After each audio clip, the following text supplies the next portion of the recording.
Hey, right here, it's me, yes, Tamara George. I'm talking to you with the coffee and you with the donuts. Don't think I can't see you. I see everything. It's time to start the YWCA breakfast. Come on inside, get your seats. We're serving warm breakfast here. You don't have to take everything. Come on in. Good morning. Good morning, everybody. My name is Pat Shea, and I'm the President CEO of the YWCA of Nashville in Middle Tennessee. On behalf of our board of directors, our staff, and the hundreds of women and children in our programs and services, I thank you so much for being here on this beautiful morning. I realize the sacrifice each one of you made to get out of bed so early. My husband reminded me of that the whole way here. But we are really trying to start on time and be out of here on time. So please continue to eat, and I will continue to talk. At this time, I would love to ask everybody to silence their cell phones.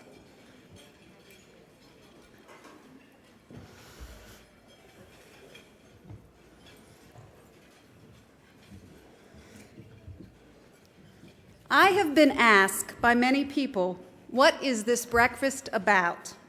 Why are we here today?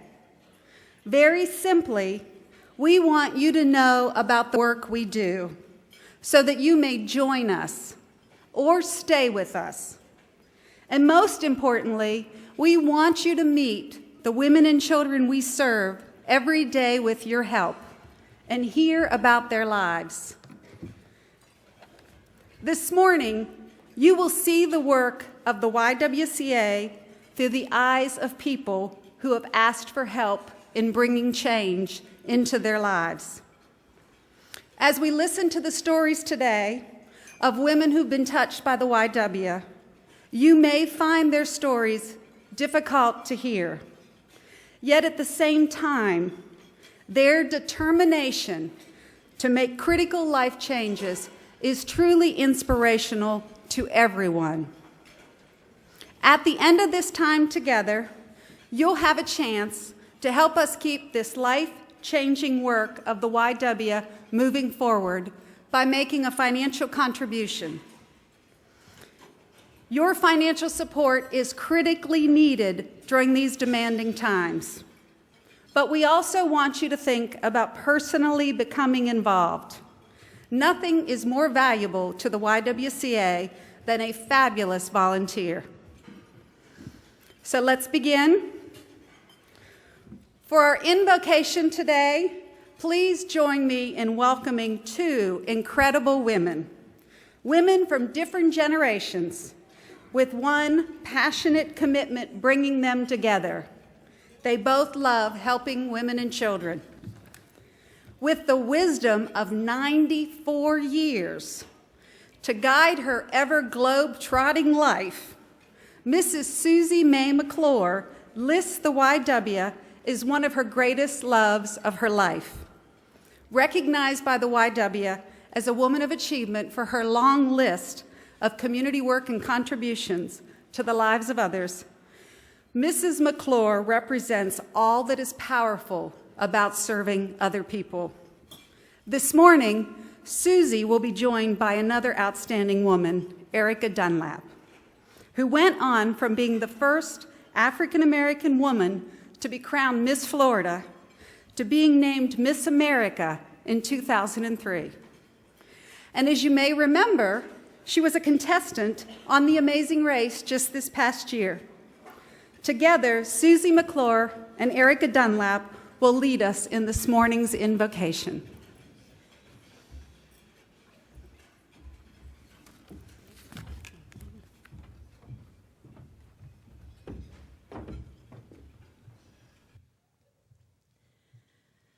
Amazing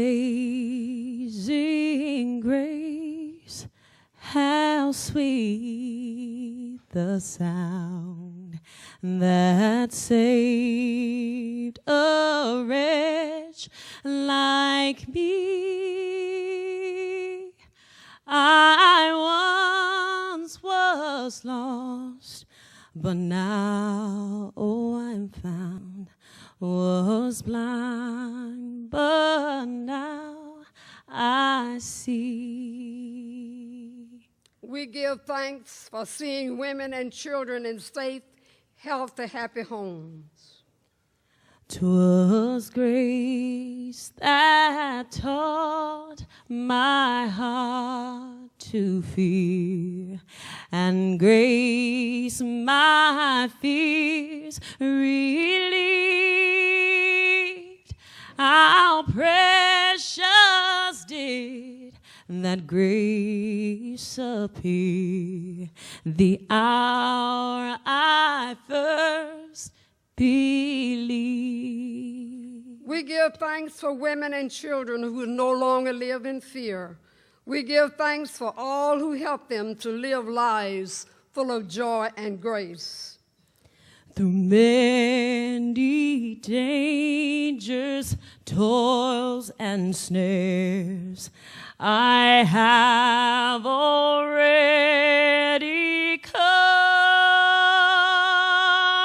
'Tis grace that taught me safe thus far, and grace will lead me home. We give thanks for those who survive and thrive.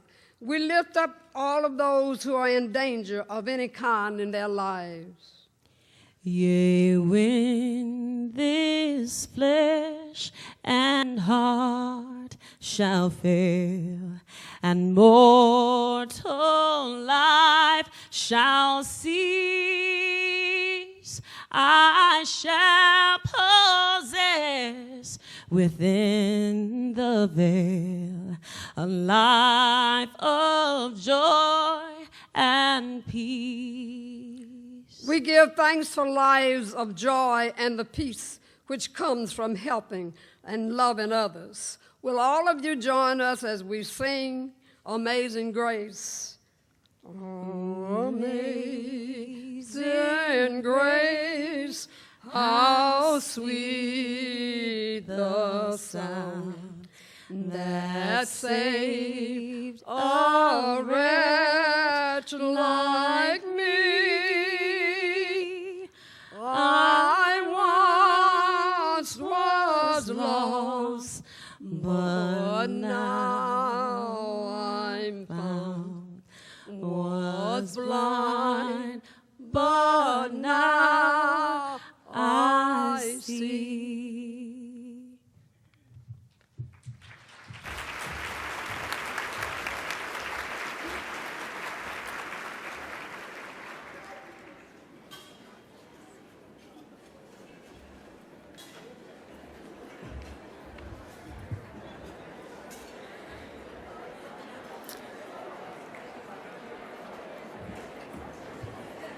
Okay, let's continue with our program. And like I said earlier, please keep eating and enjoy your breakfast. This free breakfast of French toast, bacon, and eggs. Wait a minute. Eat your breakfast, don't talk. I'm going to start again. This free breakfast of French toast, bacon, and eggs would not be possible without the financial support of people and organizations who believe in our work, people who want to help the YW empower women and eliminate racism. Please join me in recognizing our title sponsor, HCA TriStar, whose long-term commitment to the YW spans years and is miles deep. Now, a brief message from our sponsor. Doctors today look for a hospital that shares their same philosophy. For me, Centennial has the right balance of medical breakthroughs and human care. Our physicians are some of the best in the country. They collaborate on research studies in heart and cancer care, and our primary care physicians and specialists also work very closely together to develop the best treatment options and to know our patients as people. That's why I got into medicine in the first place, and that's why I choose Centennial. Thank you, HCA TriStar, for taking such good care of the YWCA.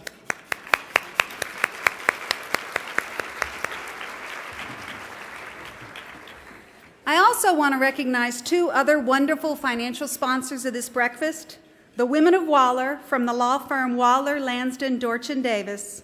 These women are our long-term friends. They're also responsible for the gift of the nail files at everybody's table. And if you're the lucky person who has a red nail file at the end of the breakfast, please bring it up to the podium because you have won a free spa treatment on behalf of the Women of Waller. And if you don't want to use it, give it to me. And thanks also to a very new friend of the YWCA, Quanta Computers of Nashville. Thank you both, Quanta Computers and the Women of Waller, for your commitment to the YW. And finally, we want to recognize Levy's Clothier for Men and Women, Vanderbilt University, who is here today with 10 tables. Pretty cool. And American Constructors. These are three well-known Nashville establishments whose continued support of the YW makes everything we do every day a little bit easier. Please join me in appreciating and welcoming and thanking our sponsors.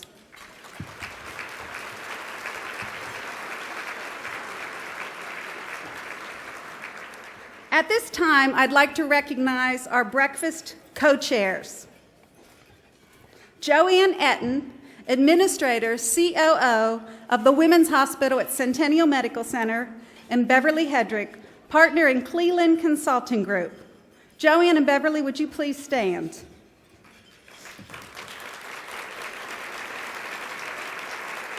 And keep standing. This year's attendance at our spring breakfast has set a new record. We have over 850 people here at 7:30 this morning. It's also the responsibility and the work of our fabulous table hosts who've helped us to accomplish this success. I ask that all table hosts stand and join Joanne and Beverly and be recognized.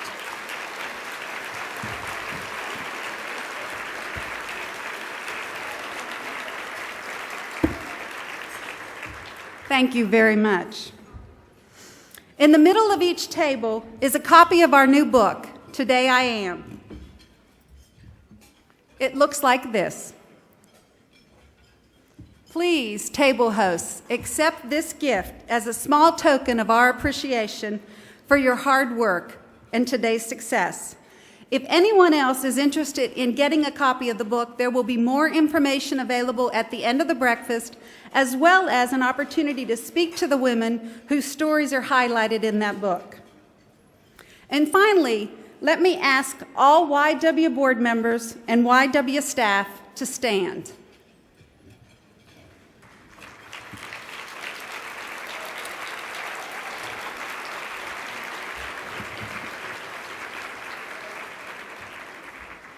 Without that group, we could not do what we do every day. Thank you for your hard work. Now I want to bring us back to why we're here this morning. Very simply, working with many others, the YW is solving community problems every day. We wish to educate, encourage, and break down barriers that perpetuate racism, violence, and hopelessness. We help families leave abusive households and start new sustainable lives. We offer free GED education to men and women in Davidson County. We mentor girls in some of the toughest Nashville neighborhoods. The YWCA Weaver Domestic Violence Program will provide over 14,000 bed nights this year, nights of safety and healing for women and children fleeing violent situations. Actually, in the last 6 months, we've experienced a 30% increase in our crisis calls and had already delivered 8,000 nights of safety. It's also very unfortunate that as a result of this increase in demand for our services, that we actually had to refer 23 women and their families to other safe shelters. It's important to note that we provide more at the Weaver Center than just beds.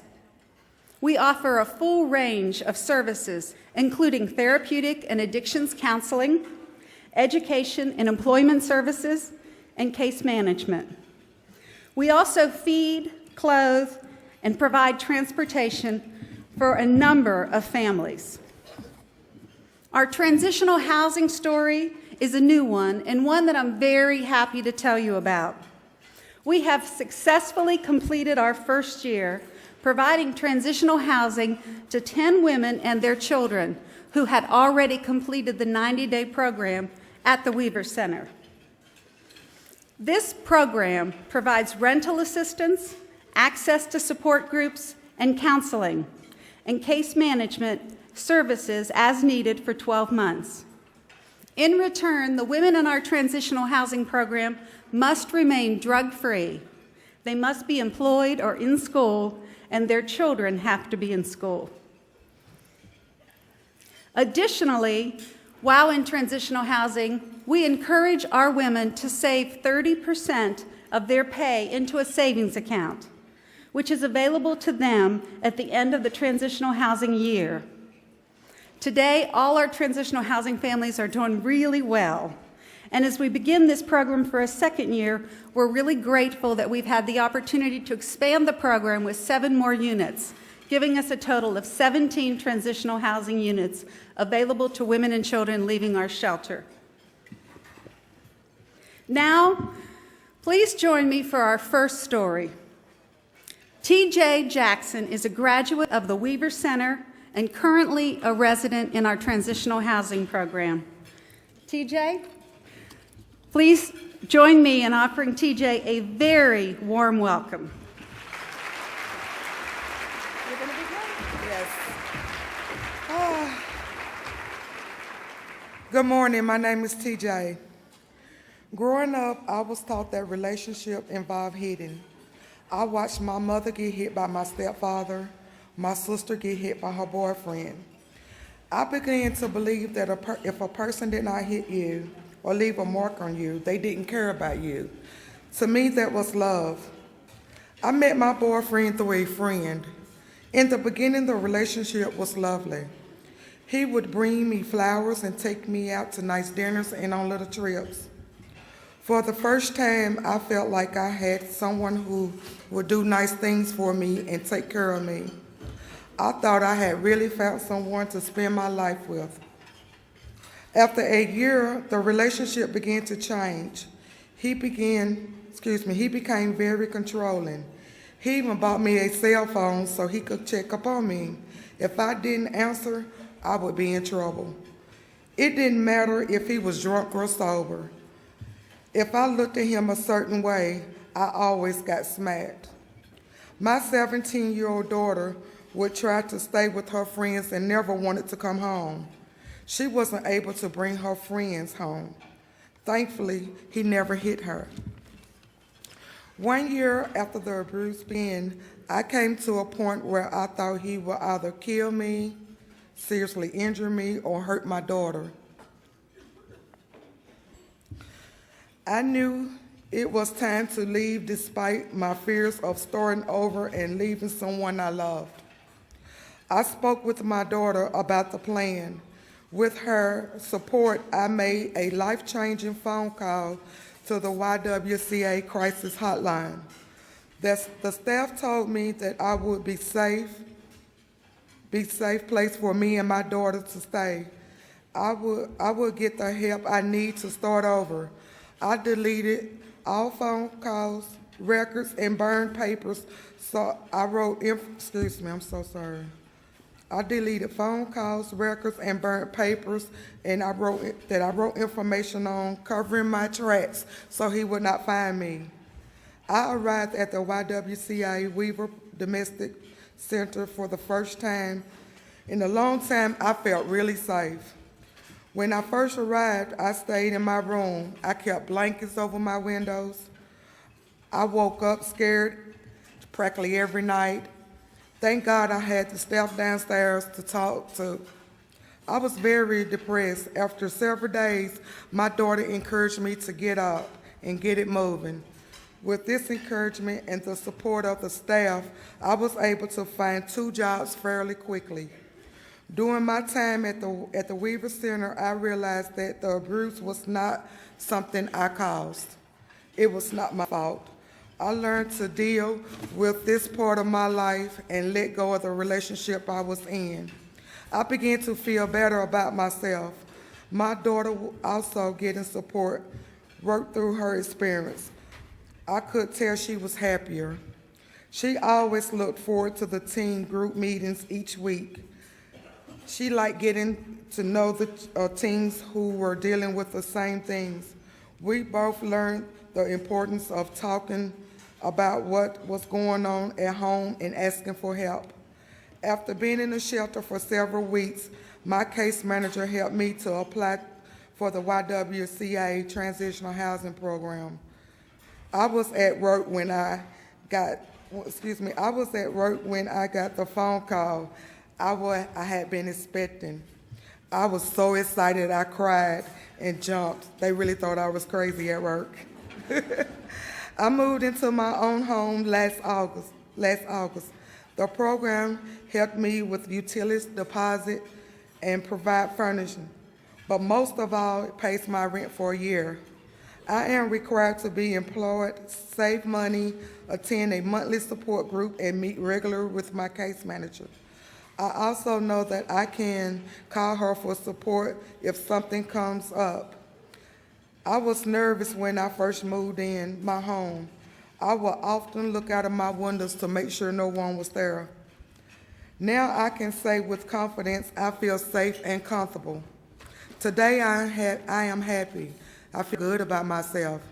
Thanks to the YWCA, I've learned how to recognize warning signs, and I react better when someone makes me mad. I used to yell at them, but now I'm able to walk away, cool down, and have a conversation later. I am thankful for all the staff at YWCA. They have always been available to me when I need them.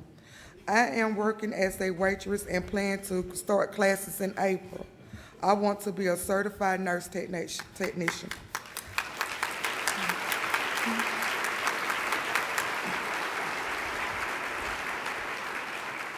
I have learned to stand up for myself. In fact, I was having trouble getting off work to come to this breakfast, but here I am.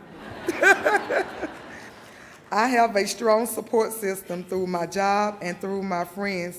I am also building better relationship with my children. Thank you, YWCA.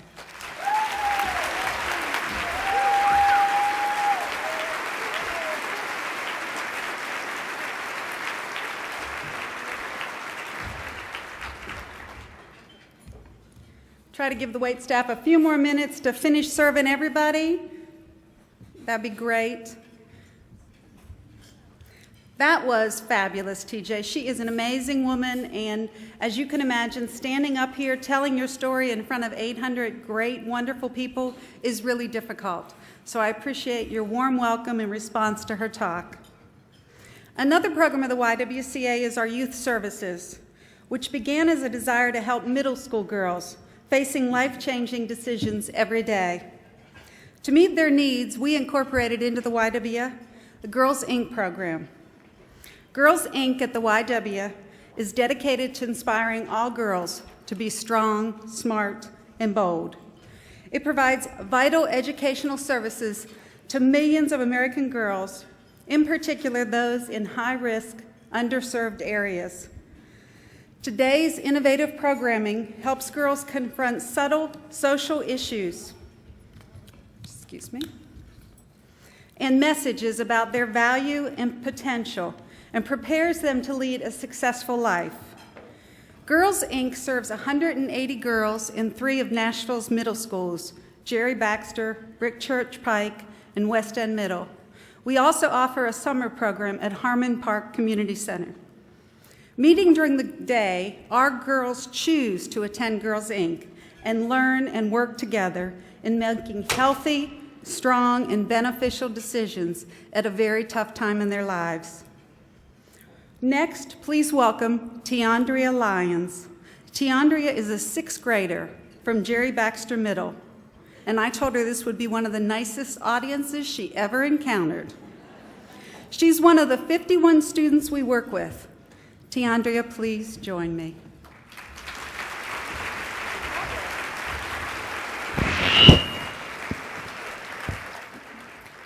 Good morning. My name is Tiandria Lyons. I am a 6th grader at Jerry Baxter Middle School. I enjoy reading, math, and science. And when I'm not at school, I enjoy cheering for the West Nashville Broncos. This morning, I have the opportunity and privilege to talk to you about the Girls Inc. program at the YWCA. I became a member of Girls Inc. last year when I was a 5th grader, but last year wasn't the best for me. I was having problems at home and school. I wasn't getting along with my sisters. I argued a lot with my friends. I was always unhappy, and I wanted to run away from home. I didn't know how to deal with my feelings. I would talk back to my teachers and disturb my class. I refused to participate in many of my classes. My grades even dropped.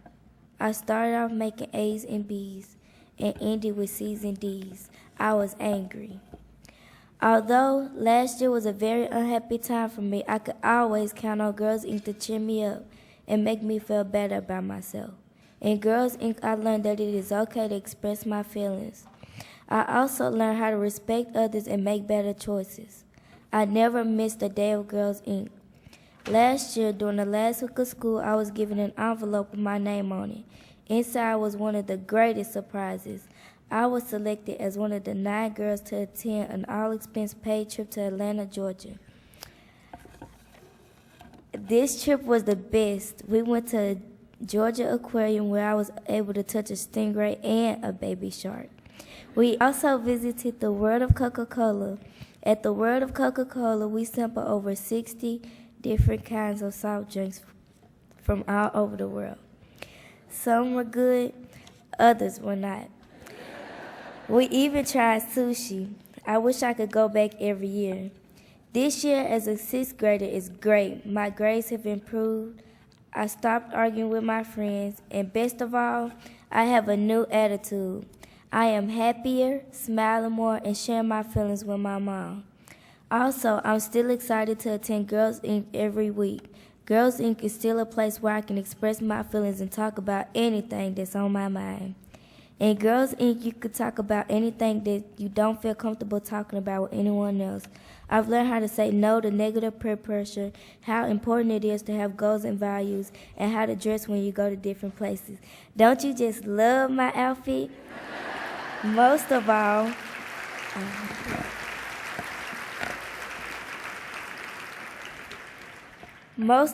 I've learned how to love myself. And today, I've learned how to speak in front of 800 adults. Because of Girls Inc. at the YW, I know that I'm strong, smart, bold, gifted, proud, capable, and valuable girl. Thank you.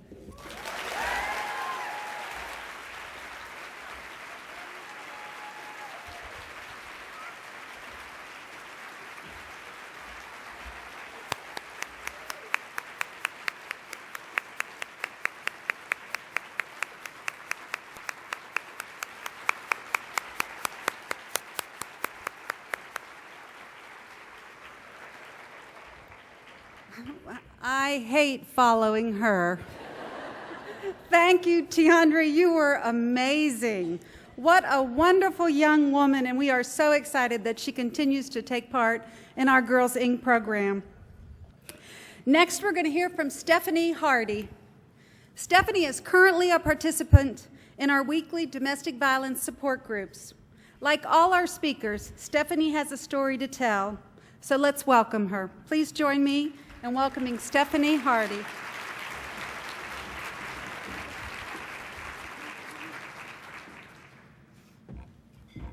Good morning. My name's Stephanie Hardy. I'm 29 years old. I have a BA in English Literature and Fine Arts from Seattle University, and I have a BFA in Visual Communications from O'More College of Design here in Franklin. I moved to New York City 2 years ago, partly for a job and partly for a guy I fell in love with.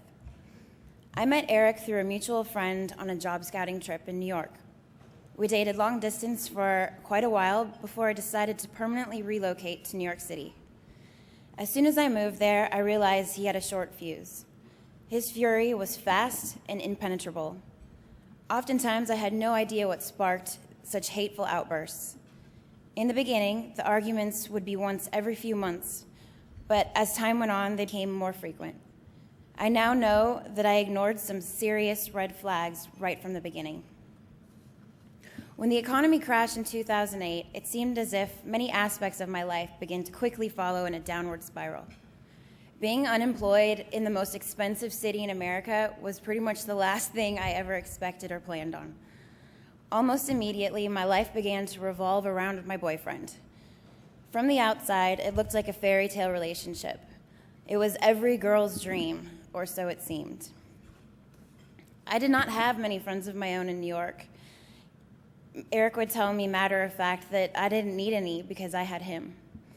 The sense of defeat I felt when I heard him say this weighed heavily upon my heart.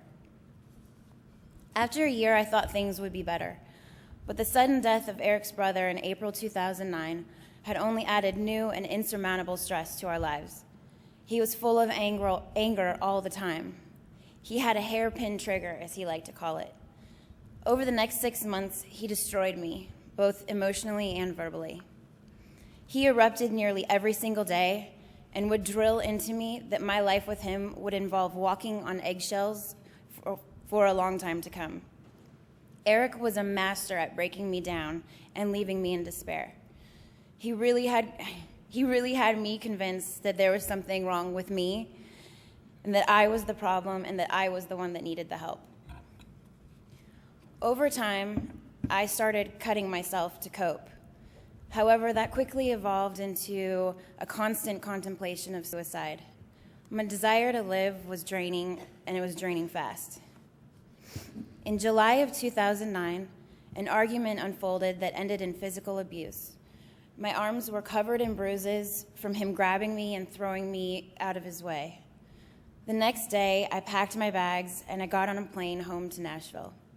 My family saw the bruises and begged me to make the decision to stay home for good. I lasted about a week before he started calling me over and over, begging me to come back. And I went back. I felt that I had to know that I gave this my very best shot. I walked right back into a daily routine of anger, hate, and blame. I became more and more afraid of Eric's anger and the punishments that I would endure. He threatened me verbally, emotionally, and physically. I was afraid to go anywhere, and I seldom left our apartment. I spent nearly every day crying. I kept thinking that I needed to change, or that I had to try harder. Nothing I did was ever good enough. One day, he pushed me down the stairs to get me out of his way. He looked at me, his eyes bulging and bloodshot, his face red with anger, and he screamed at me through gritted teeth that I had lost all speaking privileges with him, and he told me seethingly that I was worth nothing.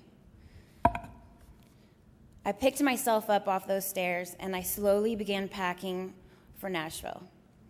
The next morning, he left me without saying goodbye. He slammed the door in my face. That very moment, I knew things would never change, and that he would not change. My family welcomed me with open arms and took care of me, but I was hurting in a way that they really didn't understand. I needed to grasp and cope with what had happened to me over the last few years. My therapist told me about the YWCA Tuesday night support group that meets in the community as an alternate resource for help. I decided to try it, thinking that I really needed all the help that I could get. After the first night at group, I realized I wasn't alone, and there were other people who understood exactly what had been happening to me. Through my group, I've learned about the dynamics of domestic violence. I never thought I was being abused until I learned there were classic patterns and behaviors to look for. My life had been on a repeated cycle. I was seduced by him and drawn back into it over and over again. While my confidence and self-worth diminished, his power only grew. After being in a controlling relationship for years, I did not expect anyone to really believe that I had been sharing my life with an abuser. I felt incredibly alone and certainly misunderstood. The YWCA support group helped me know that the abuse I experienced destroys your self-worth and perhaps even your will to live. Abuse does happen, and it happens to all kinds of people. Every time I go to group, I'm surprised by the many different types of women who are there. Every woman has their own story, but somehow their stories are part of my own as well. These women are some of the strongest people I have ever met, and they have each inspired me to change. 2 months into our separation, I knew that going back to Eric would not be an option any longer. Stepping into this new light, I know I will never accept abuse in my life again. I am determined to change and end the patterns that led me to be stuck in a brainwashing, controlling relationship. I have reached the point of understanding that I was a victim of domestic violence, but I have then had to figure out what allowed me to accept that kind of treatment in the first place. As I learn and seek the appropriate guidance I need through this healing process, I know that I will allow no one to ever take away my will to live again, such as the way that Eric did. I spent 2 years wanting to end my life. Day after day, I'd run to the edge of our rooftop and look out over our 7th floor balcony, contemplating whether or not I'd survive the jump.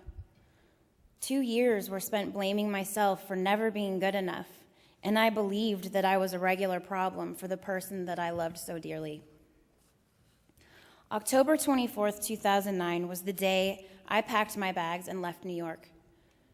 Through utter fear and uncertainty, I felt a sudden glimmer of hope. I thought that there was a chance that life could be better than this. Today I can look back and know with absolute certainty that I would not have survived another year in this relationship. Whether it be an accident or suicide, staying in New York with Eric meant that my life would end. It's only been 5 months since I left my relationship. I look around me now and I realize that I am alive. I've been given an opportunity to start fresh and redefine my life. I am no longer drowning in the feelings of not being enough for someone. I see now that I am enough. I shut the door on the brainwashing, the abuse, the neglect, the self-destruction, but I opened the door to life.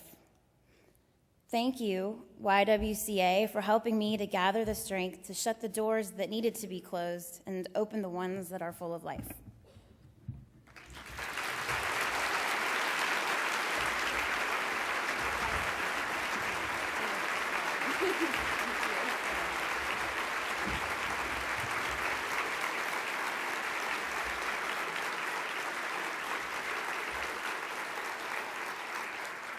Thank you, Stephanie, for that very inspiring story. As I said, it's really difficult, and these women and young girls come up here with their free will and share what they've experienced so that all of us can learn and hopefully change lives of people that are close to us or maybe even our own lives. Next, I want to talk to you about our educational services. We all know the ability to lead a sustainable life has a great deal to do with getting an education. It's the key to a good job, income that can sustain a family. But more than that, it sure helps when it comes to those kids' homework. Every night, our adult education program offers adults in Davidson County, men and women, an opportunity to get a general education degree, a GED, for free. We have 3 locations throughout the city, and we offer classes 6 days a week, Monday, Wednesday, Friday, and Saturday. This fiscal year, we'll provide educational services to over 1,200 adults. Please join me in welcoming one of our GED graduates, Maria De La Rosa, as she tells her story of the change her education has brought into her life. Maria? Here's Maria.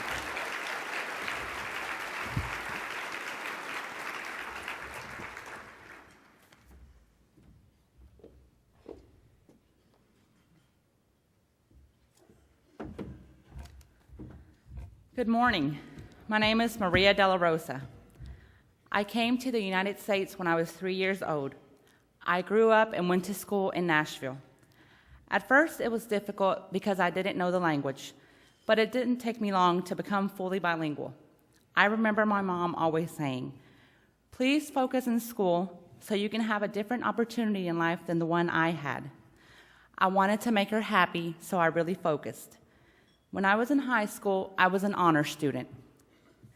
Although I was on the right path, I knew that after high school, I wasn't going to be able to continue in college. Why? The answer's simple. I was not legal. My mom applied for my residency in 1995, but that process is almost impossible. Waiting for a chance to become legal was my only hope. Meanwhile, during high school, I got pregnant. For someone like me who wanted to succeed, that was the worst mistake ever. Of course, I quit school after my daughter was born. I had to look for a job and found one as a server at a restaurant. I never imagined that would be my occupation for the next 8 years. Not a day went by without me thinking, I've got to save enough money to change my life and go back to school. After 8 hard-working years, I found the YWCA GED program.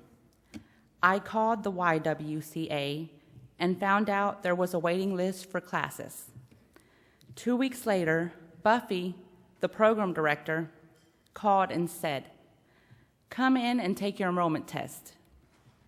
I remember telling Buffy that I wasn't ready. She said, "Yes, you are. You're going to do just fine." I was so not ready, but I said, "Okay." The day of the enrollment test, I was both nervous and excited. To me, I had finally stepped into the door of success. After the test, the staff looked at my scores and told me that I was a good reader, but I needed some work in writing and, of course, math. So beginning on September 1st, 2009, I started going to classes every Tuesday and Thursday morning. In the classes, I began remembering a lot of the math that I thought I had forgotten and also started learning new things. I did homework every night with my daughter. I could see that I was improving. I was learning about percents, geometry, and algebra.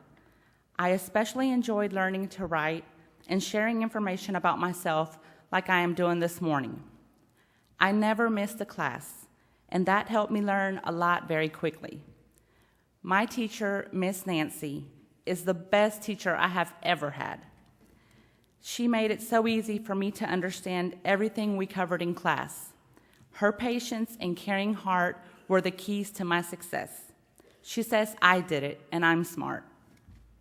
Every couple of weeks, Miss Nancy tested me to see how well I was improving and what I still needed to work on. After only a month, she said I was ready to take the official practice test. That made me nervous, but I did just fine on everything but math. Again, Miss Nancy said not to worry. By the end of October, she said I was ready to sign up for the actual GED test. I panicked.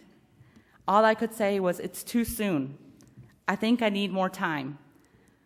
But I bet you can guess what Miss Nancy said. When the day for my test finally arrived, my knees were trembling and I was panicking.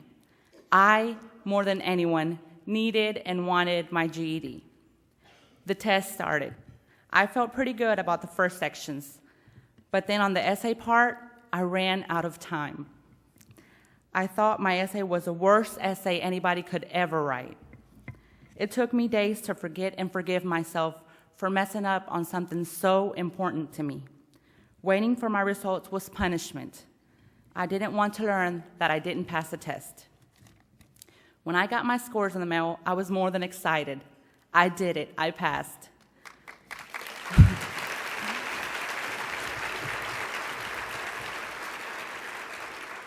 Wait, there's more. My grade was high enough for me to get a Hope Lottery scholarship.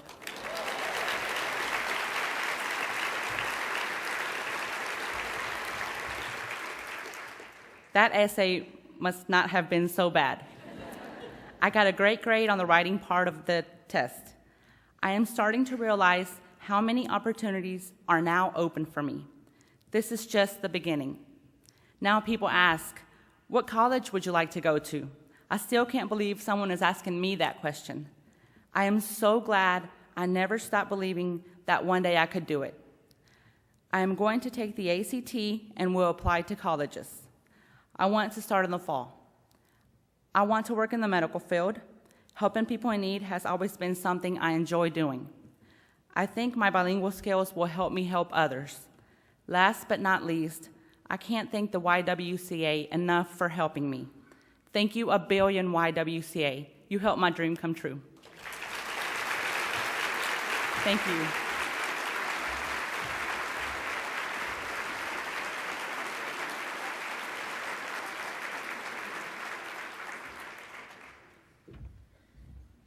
You are certainly most welcome, and there are a lot of medical professors and professionals in this audience this morning, so please note this young woman wants a job in the medical field.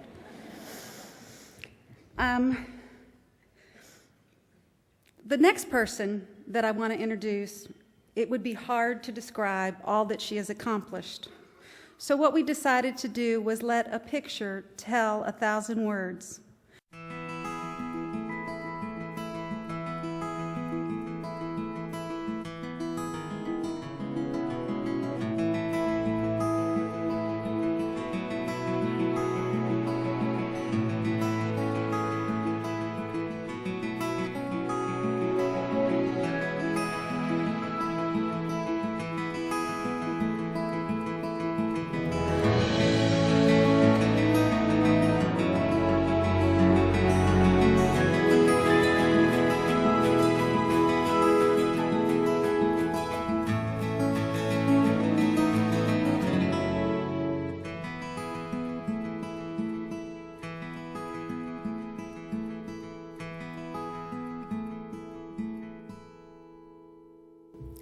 I am so happy to introduce to you Connie Elder, an amazing entrepreneur, wife, YW supporter and volunteer, and domestic violence survivor.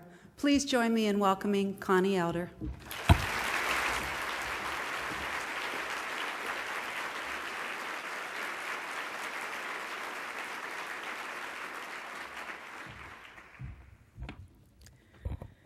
I was 32 years old in 1990, working as the director of marketing for the Baptist Wound Care Center in Nashville. I'm not supposed to do this part. At that time in my life, I had 10 years' experience in the medical field and was established in my career. During the year, I began dating a man who appeared to me to be Mr. Right. He had previously worked for the same medical company. He was professional, a few years older than me, established, polite, smart, and he treated me with respect. Our dating relationship was long distance. He lived in the Northeast, and I was based here. Because of the long distance, within a few short months, we were married so that we could be together. Within 3 months of marriage, we moved to Atlanta for his job. Shortly after moving, we went out one weekend for dinner and a movie.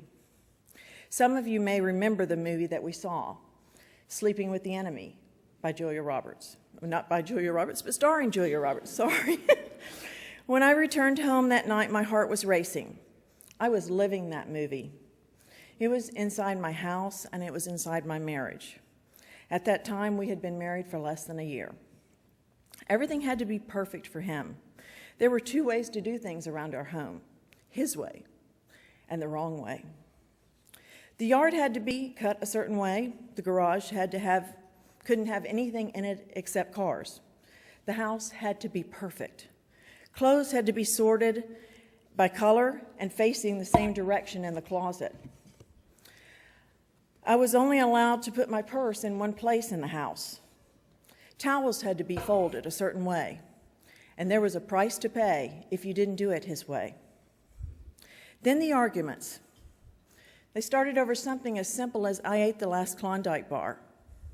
The bullying, putting me down, kicking me out of bed with both feet in the small of my back while I was sound asleep at night, ripping my coat sleeve off the coat that I was wearing while I was trying to leave during one of his fits of rage. Next, 24 Brazilian red roses, just like the ones he had given me after our first date, with a loving note. Soon after, more arguments, more explaining how I was always wrong, threats that I could never leave him because he would cut me up into little pieces and bury me in the backyard and no one would find me. He was cruel to our 2 small dogs, his own nephew, and more. This was all from a man who at the time was a president and CEO of a medical company. And then, more flowers. You guessed it, 24 Brazilian red roses. Only the best, with a loving note about what a great couple we were. You're getting a glimpse now of how my life was, so I'm going to fast forward 5 years. The cycle continued. I continue to hope. I continue to try. I continue to love. And I continue to tell no one what my life had become. To the outside world, we were a couple to be envied. I couldn't ask to be treated better in front of people. Women would say, "You're so lucky. He loves you so much." Behind closed doors was very different. There was so much conflict going on between my head and my heart. One weekend, I was working at a women's convention with a business associate who had become a dear friend. During a slow time at the convention, I walked over across the aisle and picked up a piece of literature from another booth. It happened to be warning signs of domestic abuse. I glanced down at the list, and then I looked at my friend, and I said, 8 out of 10, what do you think? And she said, I'm ready to talk when you are. Suddenly, I was no longer in denial. I was a victim of domestic violence. I knew I had to do something to change my life. On a brisk December morning, I kissed my husband goodbye. He left for work. Without his knowledge and with the help of 2 dear friends, I moved out that day and filed for divorce. Within a few days, they arrived, the 24 Brazilian red roses. But this time they didn't work. And you guessed it, he got mad. Today, 13 years later, I'm a very happy woman. I always celebrate on December 9th, as it's the day I escaped from prison and began being the woman I'm supposed to be. I'm honored and proud to be affiliated with the YWCA. The programs you have heard about today change people's lives. They even change the next generation, which is very important. They focus on stopping the cycle of abuse and encourage success, and they offer hope. Think about something with me. Let's go back to the Women's Convention where I picked up that single piece of literature with the warning signs. That single piece of literature changed my life.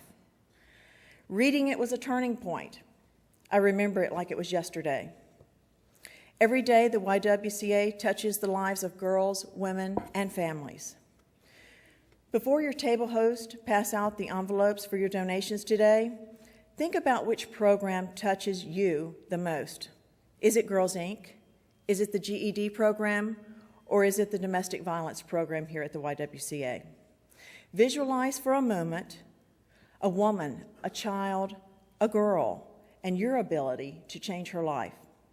It could be a piece of literature your donation provides, just like it was for me.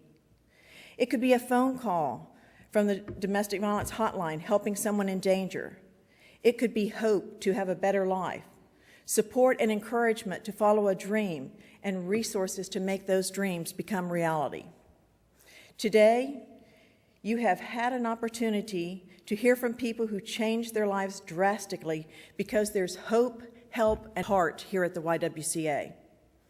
In closing, I want you to know that there are tens to hundreds of women and girls that you are helping, and you do. There's girls that you are helping that you never will know that you are helping, but you do. A perfect example of that, today, you heard my story. You heard me tell my story, but the women working at that booth at the Women's Convention where I picked up that single piece of literature, they've never heard my story.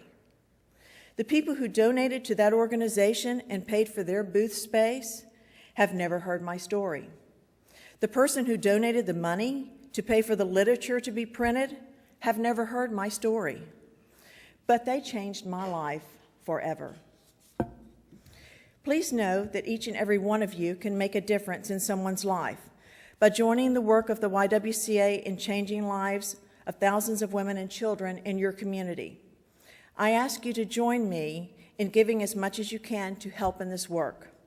A gift of $100 provides a night of safety and healing for a child living with domestic violence.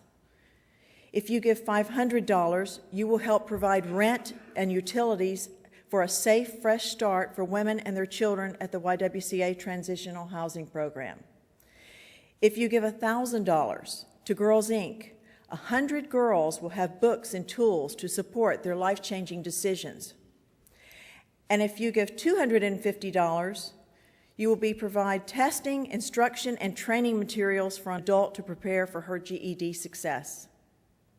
Some of you can give more. Some of you will give less. But no matter what your gift is today, it is a meaningful gift, because with it, you join the work of the YWCA to provide safety and hopeful lives for women and children. I'm happy today to give my personal check to the YWCA and get the gift giving started.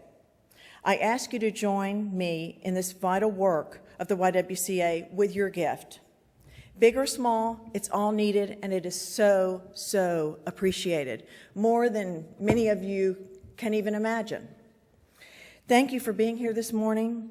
Thank you for listening to my story.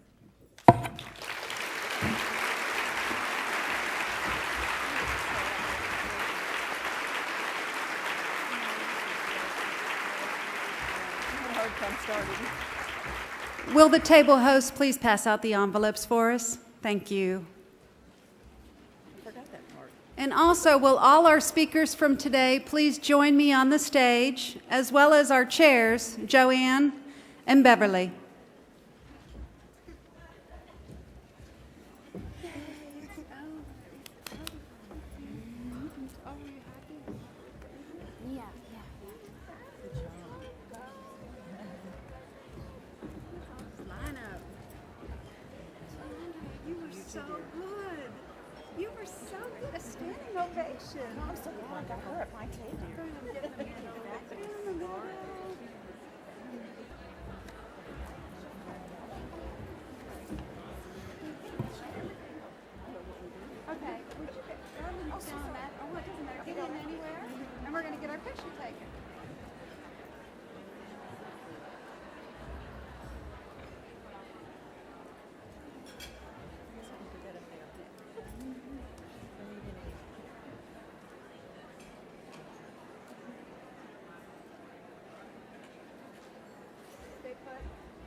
Go ahead. Thank you.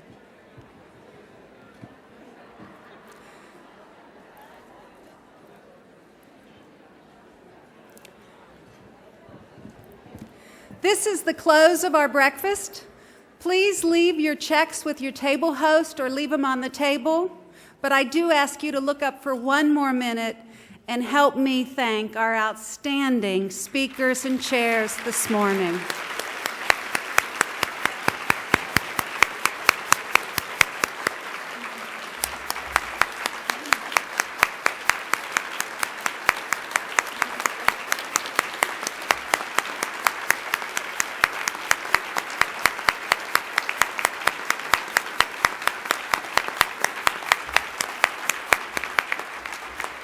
Ladies, you inspire all of us, and we really appreciate your involvement in today's programs.